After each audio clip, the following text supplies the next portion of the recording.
Hello, welcome to the Accountable Love podcast where love means being accountable. My name is Aziz, and today we're going to talk about accountable dating as the foundation of our relationships. I want you to ask yourself, why am I dating? Am I dating because I'm bored and have nothing better to do? Am I dating for sexual gratification? Am I dating because society says you're normal if you have a spouse? Or am I dating because I truly want a connection, an accountable connection? Well, today on our podcast, I'm going to discuss accountable dating and how we get the long-term results we want. All right, enjoy.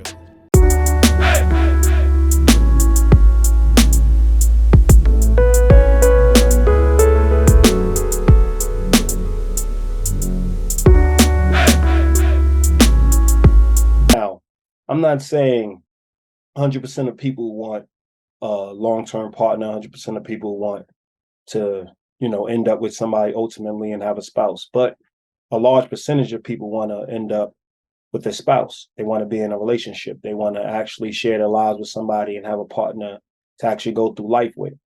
And the first thing you have to establish, if you're a single person in search of that person that's going to be your partner, your long-term partner, you want to establish your core values. Now, what do we mean by establishing your core values? You want to have a clear understanding of what you believe. What do you believe about yourself? Now, on our website, we have accountable core values, accountable relationships, and 16 core values we see as core values. But you have to have the essence of who you are, like what you stand for, like accountability, honesty, straightforwardness, trust, respect. You have to be clear on what you're not going to budge on. Part two is you have to be able to explain those core values and how they pertain to your day-to-day living, because those are what dictate who you are in every situation. The fact that you have these core values in place. So before you even find a partner, before you even acknowledge you want a partner, you have to first have a clear understanding that you have core values and you know what those core values will actually govern or how they govern your life. So first thing you want to always do is have your core values. But next thing, when now you see a person, you're sitting down talking to a person, and y'all decide the first date will occur, let's say. Next thing you want to do is, instead of all the movies you see about the jitters and being a little nervous and standoffish and wanting to make a first impression, come as you are, show up as you are. Be confident on what you can bring to somebody's life and what you want from somebody, or what you want somebody to bring to your life. It's important to walk into a room and truly understand that you are a commodity. You are something or someone that can bring something valuable to somebody else's existence. We all get jitters because we second guess ourselves. We all get jitters because we really like a person, really attracted to a person. And for some reason, we tell ourselves we're going to mess this up.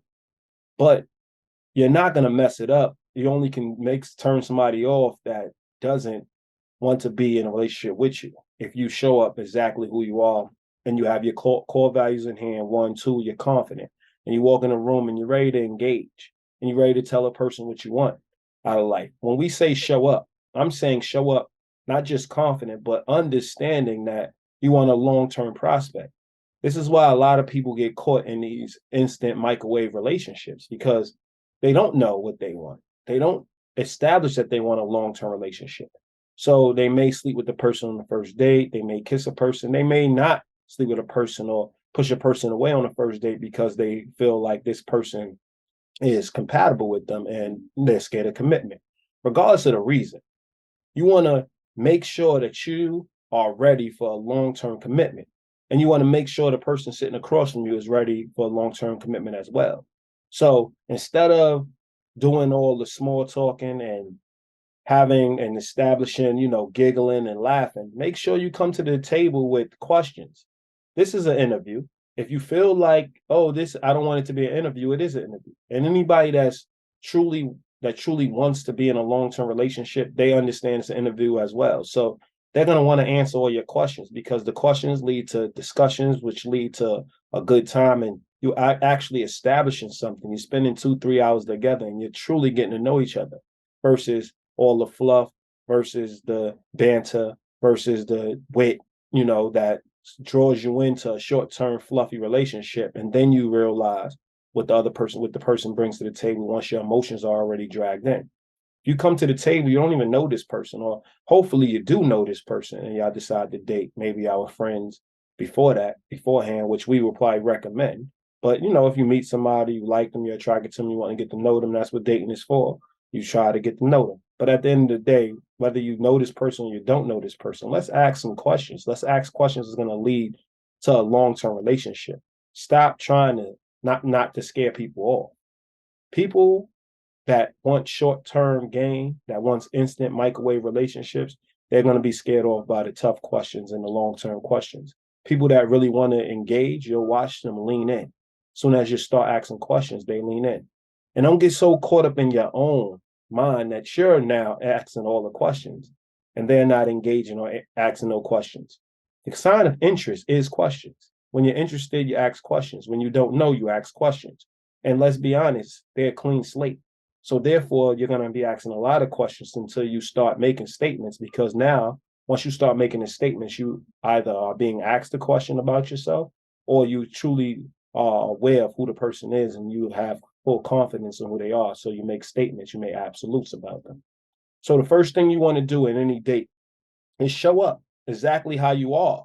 Show up the best you can, show up with your best self, and put yourself out there to be judged or to be rejected, because anybody that rejects you, they're not for you. But anybody that embraces you, y'all can go on the second, third date, and it leads to the next level. Now, we already talked about, the date, showing up to the date, some mentality. So we wanted to talk about that first. But when you actually are going on a date, the first thing you truly want to do is pick a place where you can actually talk and have dialogue. You don't want to sit in a movie for 2 hours and then you lose track of, you never really get to know the person. So you already built a common rapport to talk about a movie, but you don't get to really truly know who the person is. Now, yes, we're people who are psychological, so we know by talking about the movie, you could establish who a person is by having that common interest and by having that common ground to work from. We can establish that, but you lost time to actually have a discussion and really engage with the person. So make sure that y'all are booking first dates, second dates, maybe third dates, where y'all actually can sit down and have dialogue with no distractions, without anything outside of your relationships or outside of the date entertaining you. It's just you and them. Trust me, because that is what your life's going to look like. You're going to be sitting one day in a house with them, with children, or possibly without children, who knows? But you're going to be sitting somewhere with them in a house and or apartment, whatever. And y'all actually going to have to sit and entertain each other. And if you start the relationship off with understanding how to just sit and just be each other's entertainment, then you can now incorporate all the other things where you go out, you go on vacations, things of that nature, and you can still entertain each other. You know why? Because you were able to do it. You started your foundation off with entertaining each other. So make sure you're picking places like picnics, like, maybe dinner, but intimate and quiet dinners, not somewhere where it's real loud and you have to speak over the crowd to, hear each other. You want to go somewhere, walks. You want to go somewhere where it's going to be more of a discussion-based environment, more of a get to know each other environment, more of a place where y'all could actually truly interview each other for the most important roles in your life, man. Y'all gonna be each other's rocks, each other's foundation. Y'all gonna be at each other's day to day. Y'all gonna merge from two becoming one. So when you think about all of that and you think about what that all entails, because it is a responsibility, it is a commitment, and it is the foundation of everything that deals with your commitments. Y'all incorporating friends, y'all incorporating family, y'all incorporating, maybe you have kids already, you're incorporating kids. So you have to understand that jobs, time, you're incorporating all those things. So you have to understand those things. And you want to establish yourself and have discussions on the first date. So the blend, the fact that you want to show up, meaning that you want to be as open and vulnerable and put everything on the table first date, let people know what you stand for, let people know where you at. Without having the right environment, you're not going to be able to truly talk about those things. You're going to be getting cut off. You're going to be distracted. You're going to, have to pick it where you left off. You're not going to really make time for each other. And if you are with somebody that you truly want to get to know and you truly want a long-term relationship, you have time to do all the quote unquote fun things, distractive things, surface things, going to concerts and doing, romantic things. Right now, the most romantic thing you can do for a person is get to know them, get to know who they are, get to know the essence of them. I would say that that's romance, studying the person in front of you and really being invested in a long-term commitment and building it from the ground up. Foundation is never fun to build, but it's sturdy enough. And then the fun starts when you can now start decorating and getting the house you want. But really, this is your house. This is your foundation. So make sure you're building it right. I would say the next thing you would always have to know is ignore the physical attraction. Now, most likely we're going on a date with somebody we're physically attracted to. So as soon as we show up, unless it's a blind date, obviously, unless, you don't know who you're going out with. But if you actually got to know the person, you actually, seen the person, you actually interacted with the person, you met a person in a place where y'all see each other and y'all passing a lot, you're physically attracted to them, they're physically attracted to you. So that's probably why they decided to, go on a date. But put the physical attraction aside. Like I said, you're going to have time for sex. You're going to have time for intimacy. You're going to have time for all those things. First thing you want to do is always establish who you are spiritually, who you are beyond your body, who you are, what's your interests, what's your, what do you hold dear?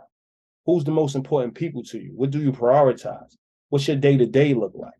You want to always have discussions that are going to be long-term based, because these are the things that are going to cause you to build a stronger bond. When you have sex, and let's be honest, when we're attracted to somebody, the sex mentally is already a little better going into it. And then if they actually know what they're doing, then that bond grows, but it grows without substance. It grows without, it's like a seed growing, it's like a plant growing from the ground without a seed. It's not going to last. So at the end of the day, you got to think about this. You have to be a person that can govern yourself. You have to be a person that has restriction and restraint and understand, like, I'm physically attracted to, and get it out the way. Talk about it. Talk about this attraction. Talk about, the fact that if you was just acting on emotion or raw emotion, you might just go on with the person tonight, whatever. Talk about it. Discuss it. But don't act on it, and don't allow that to be the lead of your relationship. Don't allow that to be the leader. Because if you're looking for somebody just to be physical with, then you really didn't have to go on a date to do that. Y'all could have just met up at a hotel. Y'all could have just met up, at each other's house. Y'all could have just did something that was just physical. But you're not looking for a physical partner. You're looking for a long-term partner. You're looking for a spouse. So start it off with a clear understanding that this person that I'm looking for, I want to like them or love them. And that takes me seeing them beyond the physical traits. So when you building your connection, stay focused, keep your eye focused on the prize, keep your eye focused on the fact that you really want to get to know a person spiritually. You want to get to know a person mentally. You want to get to know a person, all the person, not just the physical components. And don't get distracted by it, because a lot of us, and I've been there, a lot of us get distracted by the assets, get distracted about the surface, get distracted by all of those things. And then you wake up in the bed next to them, and then you realize, what's next? Either they're not in it, you're not in it, there's a disconnect, and the first time, yeah, it can be passionate, but at the same time, the first time could be the worst. And this can be somebody that is actually going to grow to be a greater lover. But because it was an instant or a moment, you don't know their circumstance, and they failed the first time. So if you know the person on a spiritual level, you really like this person, you're willing to give it another chance. You're willing to, invest in your sex life. So it's going to be a lot better in the future, regardless. You know what I mean? Because we're going to be honest, good sex, though it's good, it can dwindle when the person is not as good as a human being. But good sex, when the person's a great human being, is the total package. And that's what we're all looking for. Somebody that we know we can come home to and it's going to be great if we actually get intimate. We know that it's going to be great if we're just sitting in our pajamas watching a movie. We know it's going to be great if we're just sitting there engaging in our day-to-day conversations about work or the kids or whatever. We know this person is fully investing in us. And when we dream of a person fully invested in us, we dream of it beyond sex. We dream of it in every aspect of life where we are investing in each other. We're studying each other to get to know each other daily so we can actually give each other quality of life and really enjoy each other. Let's be honest. We watch all these movies where it's sex, and it's sex being led with. So now it looks so passionate. It's beyond passion. What about the spiritual component? We want the romance. The romance I'm talking about is wanting somebody that wakes up every day wanting to get to know you every day. They want to get to know a different aspect of you every day. They're a student of you until they get their master's in you. They get their PhD in you, you know? So just think about it. It's beyond sex. But sex, we're not saying don't have sex. We're saying sex will come, but put it in perspective. Get the spirit, get all the internal stuff done first. So when it's time to have sex, everything just connects and the bond is stronger. So remember, lead with your spirituality, lead with the spirit of who you are, you know?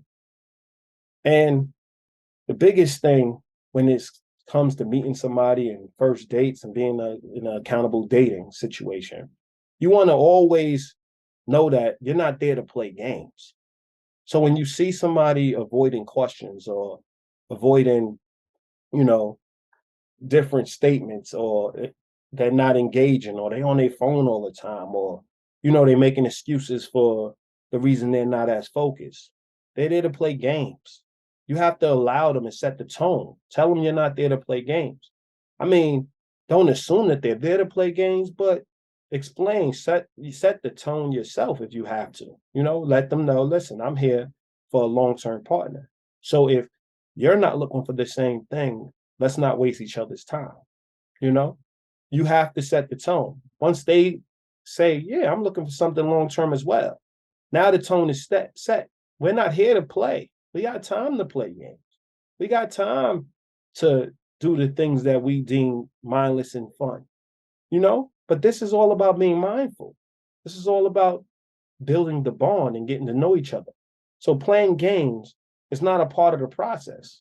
You know, you always have people that's, you know, matching wits. You know, we see it all the time. You know, we go to a romantic film, everybody is watching the film take place, and it's about what, 120 people in the movie theater, and we're all sitting there watching the same thing, snugged up, believing like this person's banter and this person, you know, having something to say after somebody says this, and playing these games and this cat and mouse. It's like, cool, it's romance. And it's something we have been brought up on, we've been raised on. So we believe, oh, this is the best. If somebody does this, then they really like me, and they, you know, and they're so smart and witty, and I just love how they think. But those things, obviously, in all these romantic movies, there's big drama that centers around the fact that they really didn't get to know each other. They really don't know who each other is. All they do is play games and build a bond based off of playing games, being competitive. So when they're in their relationship, they're doing the same thing. They're competing. Instead of coming together and merging, they forget their allies. Now they are living like allies. Now they're coming together like allies. But when they actually interact, they're always debating separate sides. They're always in disagreement. They're always in disarray. And yeah, most people look at that as we're enduring the relationship, but you shouldn't have to endure your relationship. You should, yes, have arguments. Yes, you're going to have a lot of arguments in the beginning because you're two different people. So it's healthy to do that. But you're working towards being on the same side of things. You're working towards being allies. So playing games is not going to help you get there. It's just going to keep it competitive. And what do we do with competition? It's cool to go play a basketball game for the day, but you can't play the basketball game every day you wake up in your life, every day, every hour of the day. Sometimes you got to get some serious time. Sometimes you have to get some intimate time, some spiritual time. It's not about the game all the time. It's about the spirituality of the individual in front of you. So just know, you want an accountable relationship. You want to date accountably. So you want to hold people accountable. So playing games is not going to establish that. What's going to establish that is having discussions about the things that you want agreements on. What do you want? I want a long-term commitment. As soon as I feel I love you, I'm going to say I love you. Okay, I'm going to hold you to that. As soon as I feel like I want to step out on you, I'm going to say I want to step out on you. No games. Now, doesn't mean you step out. It just means let's start a dialogue. Because obviously the fact that you want to step out, there's a disconnection. But all of this just establishes a dialogue. But you want to be honest. This is what I want. I want somebody who's going to tell me if I gain weight. I want somebody who's going to tell me if I'm not attractive, if they're attracted to somebody a little more than they're attracted to me. I want somebody who can sit and talk to me like a friend when we're watching TV or we're walking down the street and tell me the people they like and they're attracted to and the things they like about a person. I want somebody that's going to discuss a coworker that, makes them laugh at the opposite sex, a person that they may have been attracted to if they weren't with me. I want somebody that is going to be my friend first, but not out to play games, not out to decide whether something's going to hurt me and make the decision for me. I want somebody who's going to tell me straight up what it is and let me make my own decision, make my own determination, and have the dispute with me if they need to have a dispute with me based on my reaction to what they said or what they did. The point is, we all want choice, and playing games doesn't provide that choice. It takes away from choice. So I want y'all to think about, what does it mean to date accountably? Now, again, this is a podcast all about education and being, informative. We want to give you the tools necessary. So we're not talking about none of the fluff, the current events, things of that nature. We're giving you tools that you can actually walk through or walk into an accountable dating situation and actually find the person you want to find. And I can guarantee the person that you probably end up with is a person that is going to cause you a lot of anxiety in the beginning. They're going to stress you out in the beginning. Why? Because that person is accountable and going to hold you accountable, and you're going to hold them accountable. So therefore, y'all going to have difference of opinions, and y'all going to merge. Not, I would say it's an unconventional way because it's not something that's taught, but it's the most healthiest way you can actually merge two different identities trying to come together as one. So therefore, you're getting on the same page. You're learning from each other. Where they're strong, where you're strong, they lead. Where they're strong, they lead. Where you're strong, you lead. And you got to really establish that. So that's the fun part. If you're not ready for a long-term accountable relationship, then you're not going to accountably date. You're going to date with the fluff. But if you're ready for an accountable relationship, a long-term relationship, where you can actually have agreements that y'all can hold each other to, then you're looking for an accountable dating situation, an accountable dating start, where you can now establish those rules and regulations through a series of dates and getting to know each other and hanging out and really enjoying the process of having somebody that's going to debate with you, having somebody that's going to make you upset, having somebody who's going to, sometimes be so intellectually sound that it gets on your nerves, sometimes being so structured it gets on your nerves, sometimes they are so organized and want you to be on time and things of that nature. They get on your nerves, but they always pushing you to be a better person. That's what you're looking for. Accountability. You're looking for somebody who's always pushing you to be the best you can be, and you're pushing them to be the best they can be. And that starts with a foundation of accountable dating. So if you take these steps and you literally think about these steps, showing up to a date, right? Picking the right place. You know what I mean? Not really just focusing on the physical attraction, not playing games from the gate, just being who you are and asking the questions you ask and establish the fact that you want something long term. And before all of this, having a clear understanding of your belief systems and your core values and your boundaries, the things that you're never going to change for not another soul. These are the things you have to have established when you now walk into a situation where you're adding somebody to your life. It's called accountable dating. It's not just dating anymore. There's speed dating. There's, just dating for the sake of dating. There's texting, there's sexting, there's Netflix and chill. There's all these things that we come up with for dating. No, that's just finding ways to have sex. That's just finding ways to establish instant connections. That's not going to stand the test of time. It's not a marathon. This is accountable dating. You're looking for something long-term and serious. And if you're willing to do that, you're willing to know the essence of a person from the beginning of getting to know them. And that's establishing yourself within the relationship and establishing them within you. Understand that. This has been another Accountable Love podcast. My name's Aziz, and enjoy.